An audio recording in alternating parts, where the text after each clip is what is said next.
Você sabia que as maiores transformações da nossa vida acontecem exatamente quando achamos que tudo está perdido?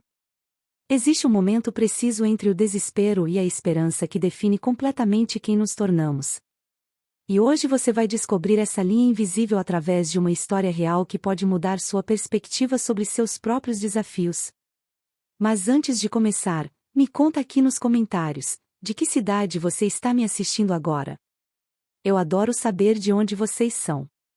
E se essa é sua primeira vez aqui, se inscreve no canal e ativa o sininho para não perder nenhuma história inspiradora. Porque eu garanto, você vai precisar ouvir o que vem a seguir. Beatriz sempre acreditou que tinha tudo planejado.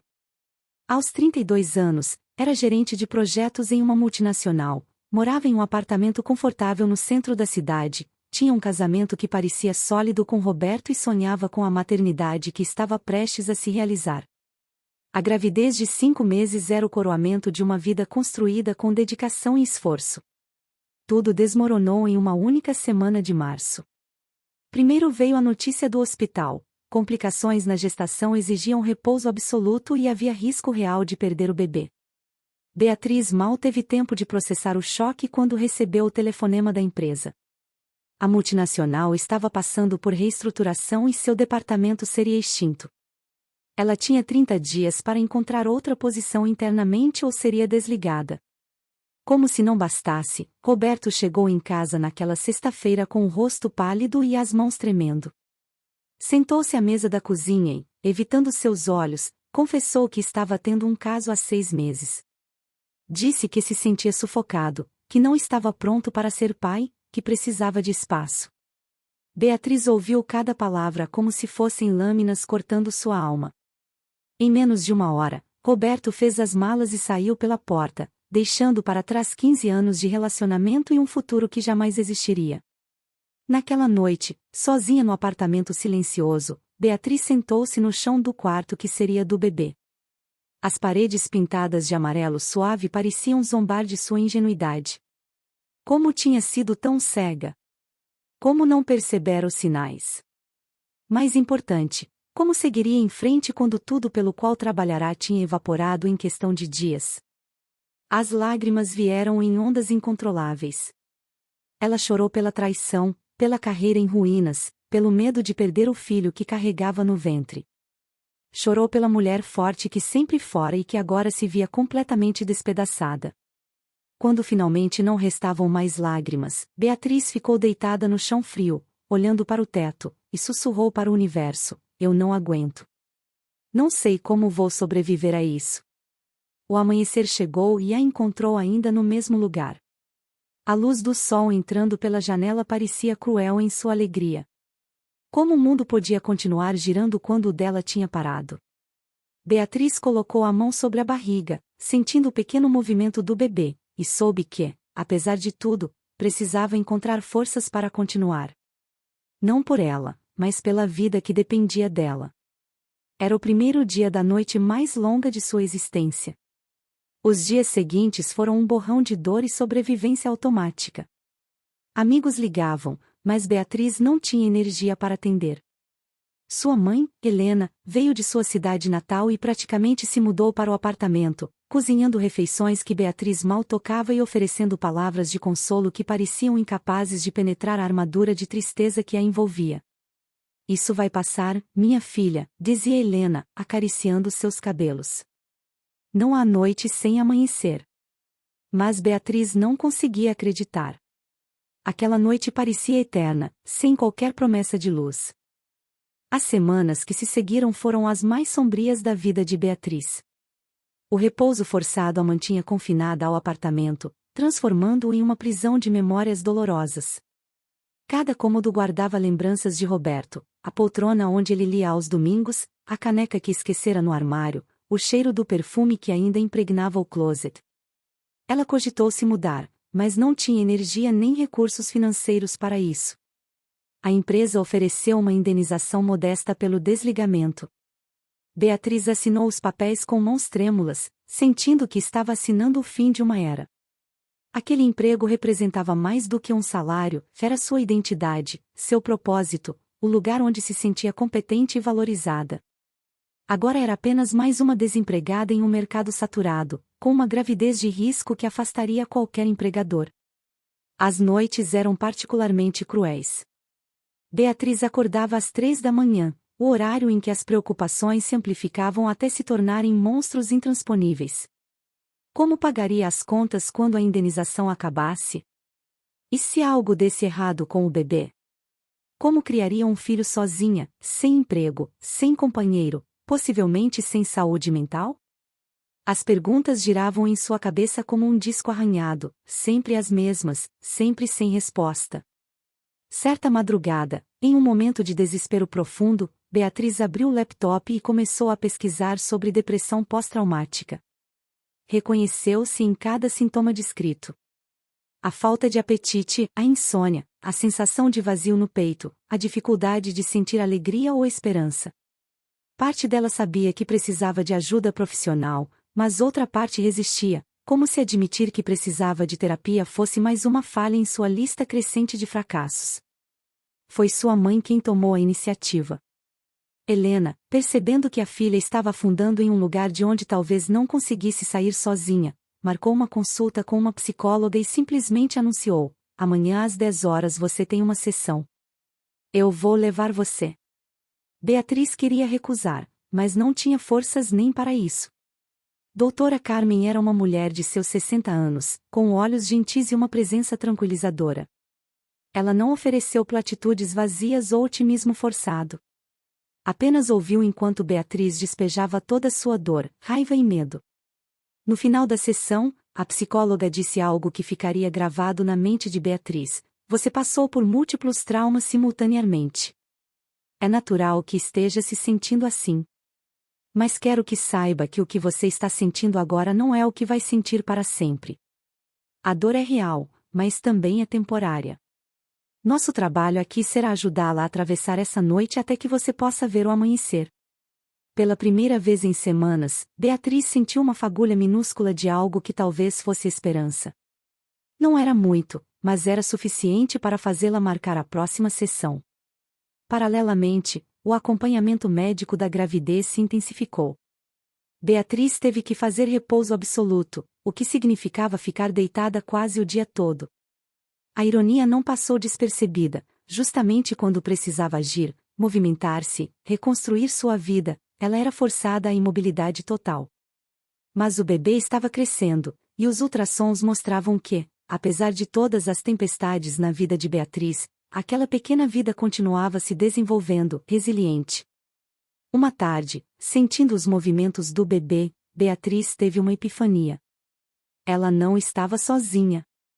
Havia uma pessoa dependendo dela, lutando para viver, confiando que sua mãe encontraria um jeito. Se aquele ser tão pequeno e frágil tinha coragem de continuar, como ela podia desistir? Foi um pensamento simples, mas poderoso o suficiente para começar a mudar algo dentro dela. Beatriz começou a escrever em um diário. No início, eram apenas desabafos raivosos e páginas manchadas de lágrimas. Mas gradualmente, as palavras se tornaram uma forma de processar, de dar ordem ao caos interno. Ela escrevia cartas para o bebê, contando sobre suas lutas, seus medos, mas também sobre sua determinação de criar um mundo melhor para ele ou ela. Escrevia sobre Roberto, não com raiva, mas tentando entender e, eventualmente, perdoar. Escrevia sobre si mesma, redescobrindo quem era além dos papéis de esposa e executiva. O terceiro mês após o colapso trouxe mudanças sutis mas significativas. Beatriz continuava frágil, mas havia uma diferença fundamental: ela estava começando a acreditar que podia sobreviver. As sessões com doutora Carmen a ajudaram a entender que precisava fazer o luto não apenas pelo casamento acabado, mas também pela versão de si mesma que tinha morrido naquele processo. A Beatriz que existia antes não voltaria, e isso estava bem. Uma nova Beatriz estava nascendo, forjada na dor mas também mais forte e autêntica. Sua amiga de infância, Juliana, tornou-se uma presença constante. Diferente de outros amigos que haviam se afastado, desconfortáveis com a intensidade da dor de Beatriz, Juliana simplesmente aparecia. Trazia comida, sentava-se em silêncio quando necessário, ouvia quando Beatriz precisava falar. Um dia, trouxe tintas e pincéis. Você sempre gostou de pintar quando éramos crianças, disse. Talvez seja a hora de voltar a fazer isso. Beatriz olhou para os materiais céticas. Como podia pensar em arte quando sua vida era um caos? Mas naquela noite, incapaz de dormir mais uma vez, ela abriu as tintas. Começou sem saber o que estava fazendo, apenas deixando o pincel se mover pela tela. O que emergiu foi uma imagem de uma mulher mergulhada em água escura, mas acima dela, distante mas visível, havia uma luz. Olhando para a pintura, Beatriz começou a chorar, mas desta vez não eram lágrimas apenas de tristeza. Eram lágrimas de catarse, de liberação. A partir dali, a pintura se tornou sua terapia complementar. Ela pintava seus pesadelos, suas esperanças, seu bebê imaginado. Cada tela era um pedaço de sua alma externalizado, tornando menos pesado o fardo de carregá-lo sozinha. Juliana, que trabalhava com marketing digital, viu as pinturas e sugeriu: "Você já pensou em vender essas obras? Tem gente que pagaria bem por essa intensidade emocional." A ideia parecia absurda no início. Quem pagaria por pinturas de uma amadora traumatizada? Mas Juliana era persistente. Criou um perfil nas redes sociais para as obras de Beatriz, escrevendo descrições que contextualizavam cada peça sem expor detalhes íntimos demais. Arte nascida da dor, transformando trevas em beleza, dizia Bill. Para surpresa de Beatriz, as pessoas começaram a interagir. Comentários de estranhos que se identificavam, que haviam passado por perdas similares, que encontravam nas pinturas um espelho para suas próprias batalhas. A primeira venda aconteceu 3 semanas depois. Uma mulher de São Paulo comprou a pintura da mulher submersa por um valor modesto mas significativo. Junto com o pagamento, veio uma mensagem: "Perdi meu marido há 2 anos e ainda estou aprendendo a viver sem ele. Sua arte captura exatamente como me sinto. Obrigada por dar forma ao que não consigo expressar em palavras." Beatriz leu e releu a mensagem, sentindo algo despertar dentro dela. Sua dor tinha um propósito. Podia tocar outras pessoas, ajudá-las a se sentirem menos sozinhas. Enquanto isso, a gravidez avançava. Com 7 meses, o médico finalmente autorizou Beatriz a se movimentar mais, desde que com cuidado. Era como ser libertada de uma prisão. Ela começou a caminhar no parque perto de casa, primeiro apenas 5 minutos, depois 10, depois meia hora. Observava as pessoas vivendo suas vidas comuns e sentia uma mistura de inveja e admiração. Como conseguiam fazer parecer tão fácil? Mas também percebia que cada pessoa provavelmente carregava seus próprios fardos invisíveis. Em uma dessas caminhadas, conheceu Aurora, uma senhora de cabelos brancos que alimentava os pássaros todas as manhãs. Aurora tinha um rosto marcado pelo tempo mas olhos surpreendentemente jovens. Começaram a conversar casualmente, e ao longo de várias semanas desenvolveram uma amizade improvável. Aurora tinha 78 anos e uma história que fazia os problemas de Beatriz parecerem pequenos em comparação, embora ela nunca minimizasse o sofrimento da jovem. Aurora havia perdido o marido em um acidente quando tinha 30 anos e estava grávida de gêmeos. Criou os filhos sozinha, trabalhando duplas jornadas, enfrentando preconceito e dificuldades financeiras imensas. "Houve dias em que eu não sabia como pagaria o aluguel ou colocaria comida na mesa", contou. "Mas sempre achei um jeito. Você também vai achar." Sua história não era de superação hollywoodiana com final perfeitamente feliz. Era de sobrevivência real, de quedas e levantadas repetidas, de alegrias modestas mas profundas. "Meus filhos estão bem hoje, tenho 4 netos, e posso dizer que valeu cada lágrima. Mas não vou mentir, foi duro. Muito duro." A honestidade brutal de Aurora era estranhamente confortante. Ela não prometia que tudo ficaria bem, mas confirmava que Beatriz tinha força para atravessar o que viesse. Com 8 meses de gravidez, Beatriz enfrentou uma nova crise. Roberto apareceu. Não avisou, simplesmente tocou a campainha uma tarde e estava ali, na porta, com uma aparência que misturava culpa e arrependimento. Ele disse que havia terminado com a outra mulher, que percebera seu erro, que queria conversar sobre o futuro. Beatriz sentiu uma onda de emoções conflitantes. Parte dela, a parte que ainda guardava resquícios da mulher apaixonada que um dia fora, quis acreditar. Mas uma parte maior, mais nova e mais sábia, reconheceu as palavras vazias. Você quer conversar sobre o futuro? Disse Beatriz, sua voz surpreendentemente firme. Onde você estava quando o nosso futuro estava desmoronando? Quando eu precisava de você, quando o nosso filho precisava de você. Roberto tentou se explicar, falar sobre pressão, confusão, medo. Mas Beatriz não estava mais interessada em suas desculpas. Eu passei os últimos meses reconstruindo minha vida sozinha. Aprendi que sou mais forte do que imaginava. E aprendi principalmente que não preciso de alguém que me abandona no momento mais difícil. A conversa durou menos de 10 minutos. Quando Roberto saiu, Beatriz fechou a porta e se apoiou nela, tremendo. Não de tristeza, mas de algo parecido com empoderamento. Ela tinha estabelecido um limite, tinha defendido a si mesma e ao filho. Era um tipo de coragem diferente, mais profundo do que qualquer coisa que havia experimentado antes. Nas sessões de terapia, doutora Carmen a ajudou a processar o encontro. Você está reescrevendo sua narrativa, disse a psicóloga.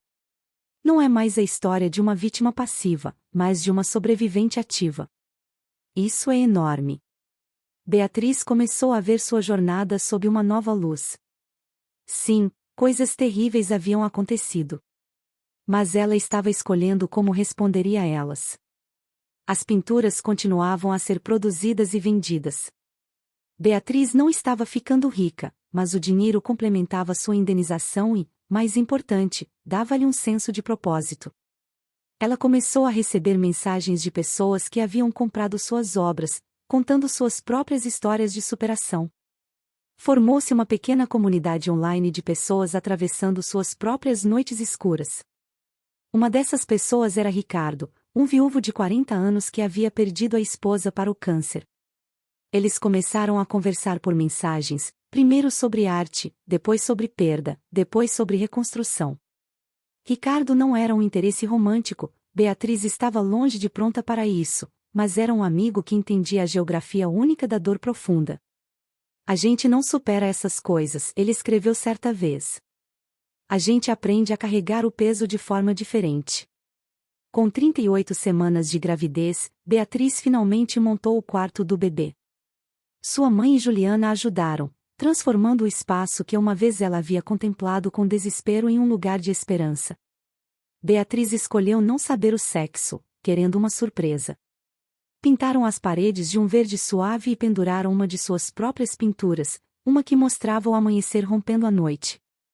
Eu quero que meu filho ou filha saiba, disse Beatriz, acariciando a barriga, que a vida pode ser brutalmente dura.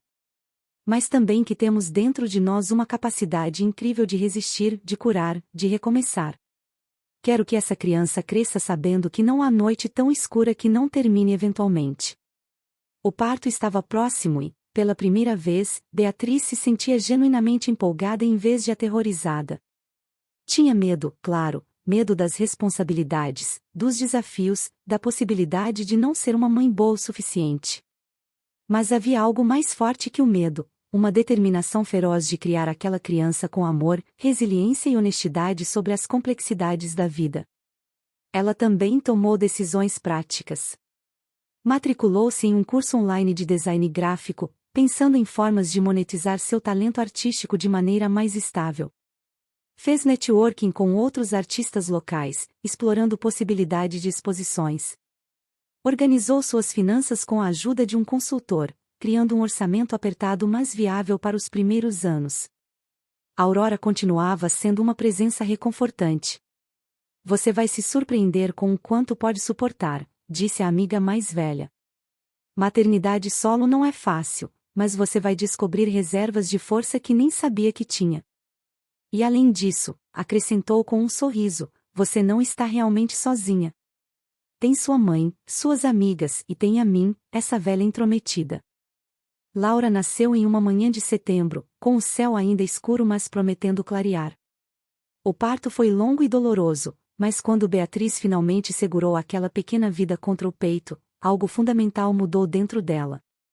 Olhando para o rostinho vermelho e amassado da filha, ela entendeu visceralmente algo que até então era apenas conceito: a vida continua. Apesar de tudo, a vida teimosamente continua. Nos primeiros dias, o cansaço era avassalador. Beatriz não imaginava que fosse possível funcionar com tão pouco sono. Laura chorava, mamava, dormia em ciclos imprevisíveis. Helena praticamente morou no apartamento nas primeiras semanas, cozinhando, limpando, pegando a bebê no colo para que Beatriz pudesse dormir algumas horas consecutivas. Juliana organizou um esquema com outras amigas, cada uma trazendo refeições prontas em dias específicos. Mas havia algo mágico também.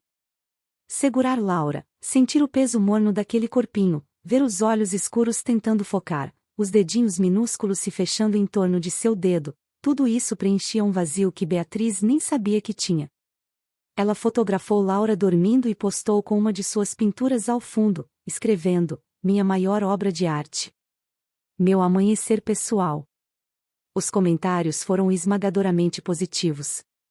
Mulheres contando suas próprias histórias de maternidade solo, de superação, de encontrar alegria após perda. Beatriz percebeu que, sem querer, havia se tornado uma espécie de símbolo de resiliência para outras pessoas atravessando momentos difíceis. Era uma responsabilidade que ela não tinha buscado, mas que abraçou com humildade. Quando Laura completou um mês, Beatriz teve um momento de clareza. Estava trocando a fralda da filha às 3 da manhã, aquele horário que antes a encontrava em pânico, e de repente se deu conta de que estava bem. Não feliz de forma eufórica, mas em paz. Tinha uma filha saudável, um teto sobre a cabeça, comida na geladeira, e pessoas que a amavam. Não era a vida que havia planejado, mas era uma vida boa. Ela voltou a pintar quando Laura tinha 2 meses, aproveitando os cochilos da bebê. As novas obras eram diferentes das anteriores. Ainda havia profundidade emocional, mas também havia luz, cor, esperança. Uma das pinturas mostrava uma mulher carregando uma criança, caminhando em direção ao horizonte iluminado. Intitulou-a Amanhece. A exposição aconteceu quando Laura tinha 4 meses. Juliana conseguiu um espaço em uma galeria pequena mas respeitada. Beatriz estava nervosa, seria a primeira vez que suas obras seriam exibidas fisicamente para o público.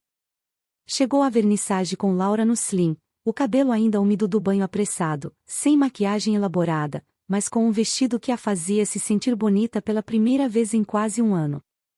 A galeria estava mais cheia do que esperava. Havia rostos conhecidos, sua mãe, Juliana, Aurora, alguns compradores online que haviam feito questão de aparecer pessoalmente. Mas também havia estranhos, pessoas que tinham visto a divulgação e se interessado. Beatriz observou de longe enquanto visitantes paravam diante de cada pintura, lendo as descrições, conversando em voz baixa. Uma mulher jovem, aparentando uns 25 anos, ficou muito tempo diante da pintura original, a mulher submersa alcançando a luz. Tinha lágrimas escorrendo pelo rosto. Beatriz se aproximou hesitante. "Desculpe", disse a jovem. "É que eu perdi meu irmão há 6 meses. Suicídio. E essa pintura é exatamente como tenho me sentido. Como se estivesse me afogando, mas ainda conseguisse ver que existe ar em algum lugar." Beatriz sentiu seu coração apertar. "Eu sinto muito pela sua perda", disse suavemente. A jovem olhou para ela, então para Laura dormindo tranquila contra seu peito. "Você é artista?" Beatriz assentiu. "Como você conseguiu?" "Sair da água, digo. Porque pelas suas obras, sei que você esteve lá embaixo também." Era uma pergunta enorme, complexa demais para uma resposta simples. Mas Beatriz tentou. "Eu não saí completamente", admitiu. "Ainda tenho dias difíceis.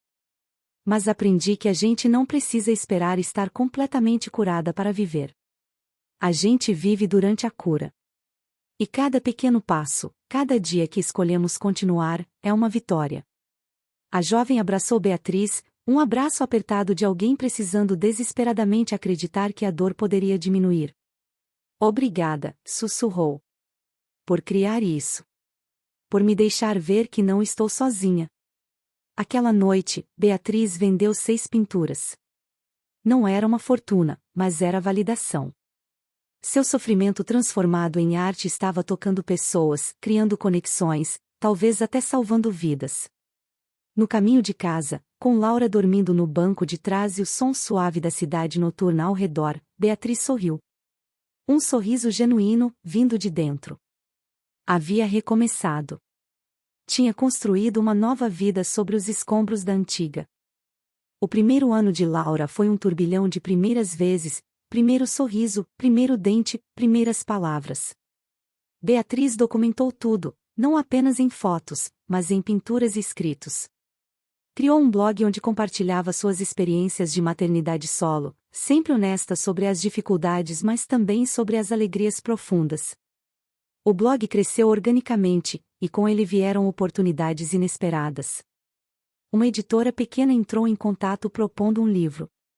Queriam que Beatriz combinasse suas pinturas com textos sobre superação, maternidade e recomeço. A proposta veio com um adiantamento modesto mas que faria diferença real em suas finanças. Beatriz aceitou, embora assustada com a vulnerabilidade que o projeto exigiria.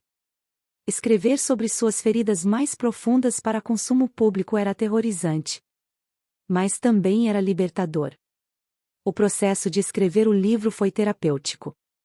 Beatriz revisitou cada fase de sua jornada, desde o colapso inicial até o presente.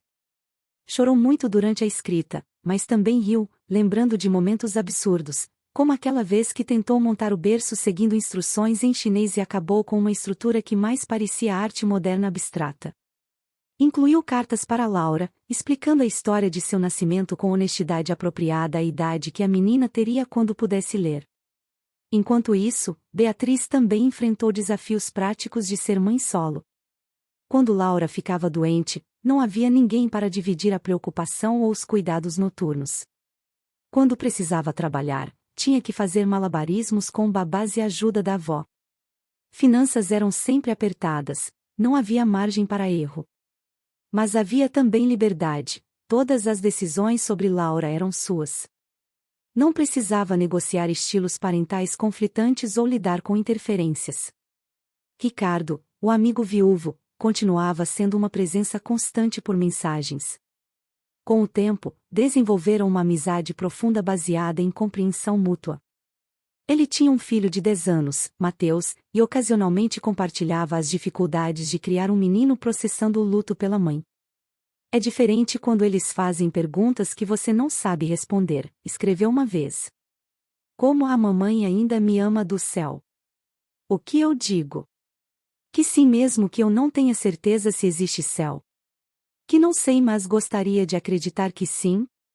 Beatriz apreciava a honestidade dele. Eles falavam sobre as perguntas impossíveis da parentalidade, sobre solidão adulta, sobre como era estranho pensar em novos relacionamentos quando seus corações ainda carregavam as marcas dos anteriores.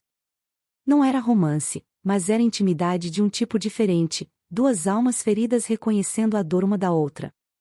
Aurora, agora com 79 anos, continuava sendo mentora e amiga. Ela ensinou Beatriz a fazer pão, dizendo que tá algo terapêutico em sovar massa, é como socar seus problemas até eles virarem algo nutritivo. Laura adorava vovó Aurora, como passou a chamá-la, e a velha senhora se iluminava com a presença da criança. Você me lembra porque vale a pena ter vivido tudo que vivi, disse uma vez, segurando Laura no colo. Para chegar aqui e conhecer vocês duas. O livro foi publicado quando Laura tinha 18 meses. Beatriz organizou um lançamento modesto em uma livraria local. Não esperava muito, talvez alguns amigos, familiares, curiosos. Ficou chocada quando mais de 50 pessoas apareceram. Havia rostos familiares, mas também muitos estranhos, leitores do blog, compradores de suas pinturas, pessoas que haviam encontrado sua história online e se conectado com ela. Durante a sessão de autógrafos, uma mulher de meia-idade, bem vestida e aparentemente bem-sucedida, entregou o livro para Beatriz assinar. O que devo escrever? Perguntou Beatriz. A mulher hesitou, então disse baixinho: meu marido pediu divórcio na semana passada. Estou me sentindo como se meu mundo tivesse acabado. Escreva que vai ficar bem, mesmo que eu não consiga acreditar agora. Beatriz olhou nos olhos daquela mulher e viu seu próprio reflexo de 2 anos atrás. Escreveu, para o nome, que está atravessando sua noite mais escura, prometo que o amanhecer está vindo. Você não pode vê-lo agora, mas ele está lá, se aproximando. Você é mais forte do que imagina. Continue caminhando. Beatriz. A mulher leu, abraçou o livro contra o peito e assentiu, incapaz de falar. Beatriz sentiu as próprias lágrimas ameaçando cair. Era por isso. Todo o sofrimento, toda a luta, toda a reconstrução dolorosa, tinha significado porque agora podia oferecer esperança genuína para outros atravessando jornadas similares. O livro não se tornou um best-seller nacional, mas vendeu consistentemente. Comentários online eram emocionantes, pessoas dizendo que as palavras de Beatriz haviam chegado no momento exato que precisavam, que se sentiam vistas e compreendidas, que haviam encontrado coragem para continuar. Uma leitora escreveu: seu livro salvou minha vida. Literalmente. Eu tinha planejado terminar tudo, mas li seu livro e decidi dar mais um dia. Depois outro. Agora estou 3 meses em terapia e começando a ver possibilidades novamente. Mensagens assim eram esmagadoras e humildes ao mesmo tempo. Beatriz nunca imaginou que sua dor poderia ser transformada em algo que literalmente salvasse vidas. Cada vez que lia um testemunho assim, agradecia silenciosamente por ter continuado, por ter escolhido viver mesmo quando tudo dentro dela queria desistir.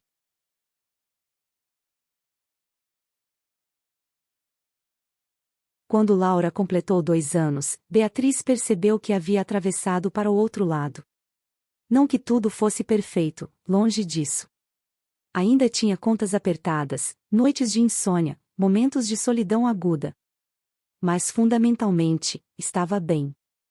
Mais do que bem, estava vivendo uma vida que tinha significado e propósito, mesmo que fosse radicalmente diferente da que havia planejado.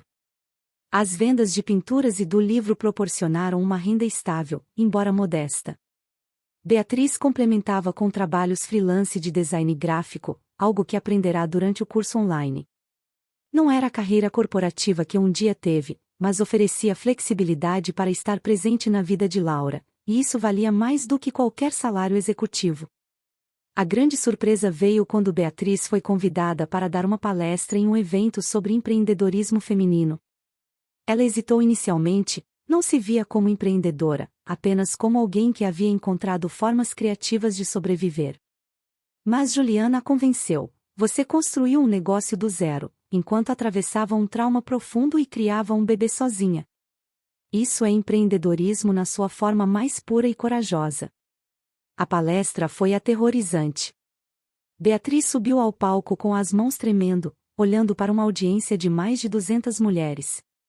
Começou contando sua história, sem filtros, sem embelezamentos.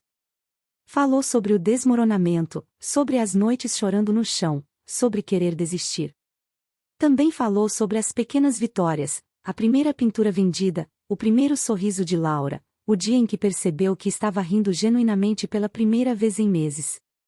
Não há fórmula mágica, disse, sua voz ganhando firmeza. Não posso dizer faça esses 5 passos e sua vida será maravilhosa. Mas posso dizer isso, você é infinitamente mais forte do que imagina. Quando a vida te derrubar, e ela vai, eventualmente, você descobrirá reservas de coragem que nem sabia que existiam. E quando se levantar novamente, será uma versão diferente de si mesma. Talvez não a versão que planejou ser, mas possivelmente uma versão melhor, mais autêntica, mais compassiva. O silêncio após sua fala foi assustador por um instante, então a sala explodiu em aplausos. Mulheres se levantaram. Algumas choravam abertamente. Na sessão de perguntas, as questões foram profundamente pessoais. Uma jovem perguntou: como você perdoou seu ex-marido?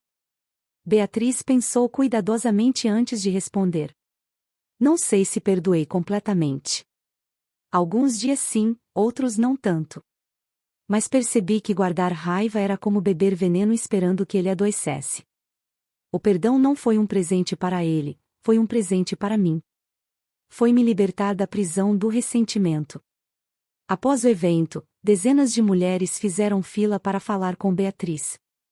Cada uma carregava sua própria história de perda, traição, desafio. Beatriz ouviu cada uma, ofereceu abraços, compartilhou contatos. Saiu do evento exausta mas energizada. Havia encontrado uma nova vocação, não substituindo sua arte, mas complementando-a, podia usar sua experiência para ajudar outras pessoas. Nos meses seguintes, Beatriz começou a receber convites para mais palestras. Aceitou alguns, recusou outros, sempre equilibrando com suas responsabilidades como mãe. Laura estava crescendo rápido, uma criança vibrante e curiosa que adorava cores, não surpreendentemente. Beatriz frequentemente a encontrava pintando, basicamente fazendo bagunça, com seus materiais de arte. Foi durante esse período que Ricardo sugeriu se encontrarem pessoalmente. Haviam sido amigos virtuais por mais de 2 anos, mas nunca cara a cara. Beatriz sentiu ansiedade, havia se acostumado à segurança da distância digital. Mas também curiosidade. Concordaram em um café, cada um levando suas crianças. O encontro foi surpreendentemente natural. Ricardo era exatamente como parecia ser online, gentil, pensativo, com um humor sutil. Mateus e Laura brincaram juntos enquanto os adultos conversavam. Não havia pressão romântica, apenas 2 pessoas que haviam atravessado tempestades encontrando conforto na companhia uma da outra.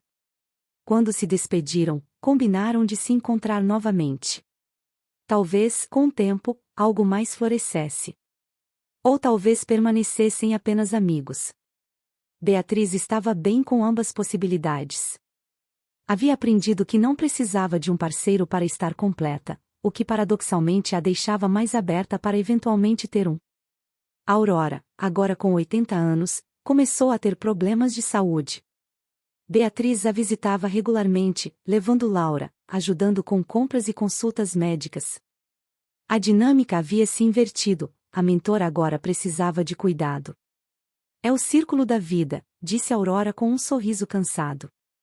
Você cuidou de mim emocionalmente quando precisava, agora cuida de mim praticamente. E um dia, Laura fará o mesmo por você.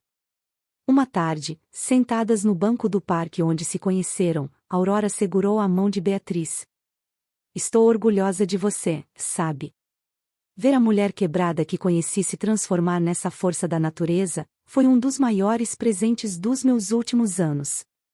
Beatriz sentiu lágrimas surgirem. Eu não teria conseguido sem você. Aurora deu um tapinha em sua mão. Sim, teria. Talvez demorasse mais, mas você tem isso dentro de você. Eu apenas ajudei você a ver o que já estava lá. Beatriz começou a trabalhar em um segundo livro, desta vez focado especificamente em maternidade solo. Entrevistou dezenas de mulheres, cada uma com sua história única. Havia a executiva que adotou sozinha aos 45. A adolescente que manteve o bebê contra todos os conselhos e construiu uma vida. A mulher que perdeu o marido em um acidente e criou 4 filhos. A diversidade de experiências era fascinante, mas o fio comum era a resiliência extraordinária que a maternidade evocava. Laura completou 3 anos em uma festa vibrante no parque, cercada de amigos, tanto dela quanto de Beatriz. Olhando ao redor, Juliana organizando jogos, Helena servindo bolo, Aurora sentada na sombra conversando com outras avós, Ricardo ajudando crianças na gangorra, a comunidade que havia comprado suas pinturas e livro enviando mensagens carinhosas, Beatriz teve um momento de profunda gratidão. 3 anos atrás, estava no chão do quarto vazio, sentindo que o mundo havia terminado. E de certa forma, havia terminado. A vida que conhecia, a pessoa que era, os planos que havia feito, tudo isso morreu naqueles dias terríveis de março. Mas da morte veio o renascimento. Uma Beatriz nova emergiu, mais forte porque havia sido quebrada e se reconstruído.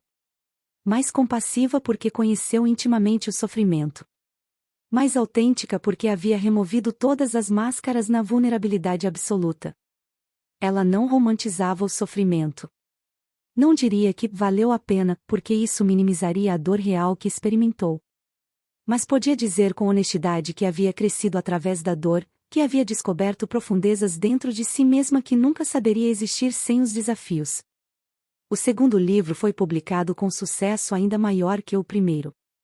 Beatriz usou parte dos lucros para criar um pequeno fundo de bolsas para mães solo que queriam desenvolver habilidades artísticas ou empreendedoras.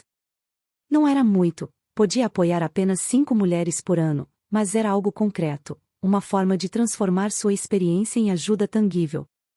Uma das beneficiárias era Camila, uma jovem de 23 anos que havia sido abandonada grávida e estava vivendo com a avó. Tinha talento para fotografia, mas nenhum equipamento. A bolsa permitiu que comprasse uma câmera básica e fizesse um curso.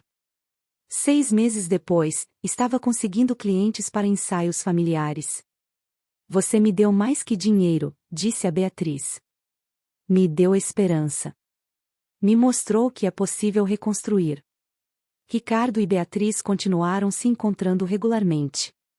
Lentamente, cuidadosamente, algo começou a florescer entre eles. Não era o amor impetuoso da juventude, mas algo mais profundo, um companheirismo baseado em compreensão mútua, respeito e tempo. Ambos haviam sido feridos profundamente e carregavam suas cicatrizes. Mas cicatrizes não eram fraquezas, eram provas de batalhas sobrevividas. Quando Ricardo finalmente a beijou, após um jantar tranquilo enquanto as crianças dormiam na casa da mãe de Beatriz, foi gentil e questionador: é isso que você quer? Beatriz respondeu beijando-o de volta, sentindo pela primeira vez em anos que talvez pudesse confiar novamente. Não cegamente, como antes. Mas conscientemente, sabendo dos riscos, mas escolhendo ser corajosa mesmo assim. Eu não posso prometer que nunca vou te machucar, disse Ricardo quando se separaram. Somos humanos, imperfeitos. Mas posso prometer que nunca vou te abandonar quando as coisas ficarem difíceis. Aprendi da pior forma possível o valor de estar presente. Beatriz apreciou a honestidade. Não queria promessas impossíveis. Queria apenas intenção genuína de tentar. Aurora faleceu tranquilamente durante o sono 3 dias antes de seu 81º aniversário. Beatriz sentiu a perda profundamente, havia perdido uma amiga, mentora, figura materna substituta. Mas no funeral, olhando para as dezenas de pessoas presentes, cada uma compartilhando histórias de como Aurora havia tocado suas vidas, Beatriz sentiu mais gratidão que tristeza. Que presente havia sido conhecer aquela mulher extraordinária. Que sorte ter tido sua sabedoria durante os anos mais difíceis. Ela espalhou as cinzas de Aurora no parque onde se conheceram, sob os olhos das autoridades ligeiramente desaprovadoras mas compreensivas. Laura jogou flores na água enquanto Beatriz sussurrava: obrigada por me ensinar que não há noite sem amanhecer. Vá em paz, amiga. O terceiro livro de Beatriz foi uma biografia de Aurora, contando a história extraordinária daquela mulher que havia sobrevivido a tanto e ainda assim mantido a capacidade de amar, ajudar, inspirar. Foi dedicado para Aurora, que me ensinou a ver a luz mesmo na escuridão mais profunda. E para Laura, que é minha luz. Quando Laura completou 5 anos, começou a fazer perguntas sobre o pai. Beatriz estava preparada, havia ensaiado esse momento com doutora Carmen, que ainda via ocasionalmente para manutenção emocional. Respondeu com honestidade apropriada à idade: seu pai e eu nos amamos uma vez, mas as coisas não funcionaram. Ele não está presente agora, e isso dói às vezes, eu sei. Mas você tem tanta gente que te ama, vovó Helena, tia Juliana, Ricardo e Mateus, e principalmente eu. Uma família não precisa parecer de jeito específico para ser real e forte. Laura processou isso com a pragmatismo infantil: mas você é suficiente, mamãe. Você é a melhor mãe do mundo inteiro e do espaço também. Beatriz abraçou sua filha, escondendo as lágrimas. Crianças tinham uma forma de dizer exatamente o que precisávamos ouvir. 5 anos após o colapso que mudou tudo, Beatriz estava em seu estúdio, um espaço pequeno que conseguiu alugar quando as finanças melhoraram, trabalhando em uma nova série de pinturas. Estas eram diferentes de tudo o que havia feito antes. Ainda havia profundidade emocional, mas eram fundamentalmente sobre esperança, sobre recomeços, sobre a beleza que emerge de ruínas. A série se chamava Amanheceres. Cada pintura capturava um momento de transição, da noite para o dia, do inverno para a primavera, da tempestade para a calmaria. Em cada uma, havia uma figura caminhando em direção à luz. Às vezes carregando uma criança. Às vezes acompanhada. Às vezes sozinha, mas de cabeça erguida. A exposição foi a maior até então, em uma galeria importante da cidade. Na noite de abertura, Beatriz usou um vestido azul que a fazia se sentir poderosa. Laura estava linda em seu vestidinho amarelo, correndo entre os adultos. Ricardo estava lá, seu apoio silencioso mas constante. Helena radiante de orgulho maternal. Juliana documentando tudo para as redes sociais. E a galeria cheia de gente, algumas conhecidas, muitas desconhecidas. Beatriz circulou pela exposição, observando as reações. Viu lágrimas, sorrisos, abraços entre estranhos que reconheciam suas próprias jornadas nas pinturas. Uma jovem adolescente ficou muito tempo diante de uma pintura específica, uma mulher emergindo da água, finalmente respirando ar livre.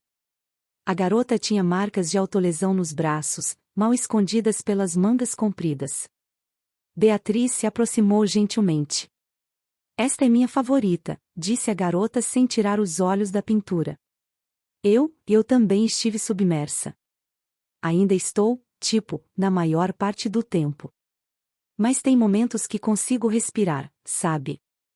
E essa pintura, ela me faz acreditar que talvez um dia eu vá sair completamente. Beatriz colocou suavemente a mão no ombro da garota. Você vai, disse com convicção. Não sei quando, não sei como será o caminho. Mas você vai. E enquanto isso, cada vez que você consegue respirar, mesmo que por um momento, é uma vitória. Conte essas vitórias, não importa quão pequenas. A garota finalmente olhou para Beatriz, olhos brilhando com lágrimas contidas. Você é artista? Beatriz assentiu. Você realmente esteve onde eu estou? Outro aceno. E conseguiu sair? A garota perguntou com uma fome desesperada por esperança. Consegui. Não foi rápido, não foi fácil, e ainda tenho dias ruins. Mas consegui. E você também vai conseguir. A garota abraçou Beatriz, um abraço apertado de quem está se afogando e acabou de encontrar uma tábua de salvação. Quando se separaram, tinha determinação nova no rosto. Obrigada, sussurrou. Por criar isso. Por me deixar ver que é possível. Mais tarde naquela noite, após a galeria fechar, Beatriz ficou sozinha por um momento entre suas pinturas.